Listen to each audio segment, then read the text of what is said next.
साथीहरु म चाहिँ आज बजार गएको कि बजारमा नयाँ फल देखेँ अनि लिएर आएको आधा केजी 200 रुपैयाँको अनि हेर्दा चाहिँ कस्तो यस्तो राम्रो छ नि त पहिला पहाडमा हुँदाखेरि पनि म खान्थे के यो चाहिँ तर यो फलको नाम चाहिँ थाहा छैन कोही कसैलाई यो फलको नाम थाहा छ भने चाहिँ कमेन्टमा लेख्नु होला है साथीहरु यो फल चाहिँ मानिसको शरीरको लागि चाहिँ एकदमै फाइदा हुन्छ अरे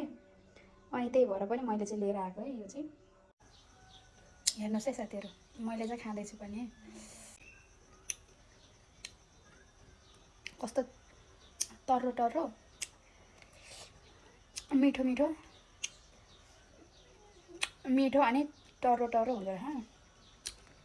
यसलाई चाहिँ के साथीहरु बजारबाट ल्याउने अनि मजाले पखाल्ने सफा पार्ने अनि नुनमा भिजाउने है 2-3 चम्चा नुन हालेर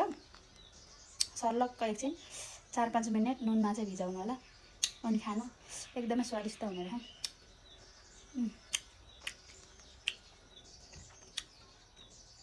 सिजनल फल हो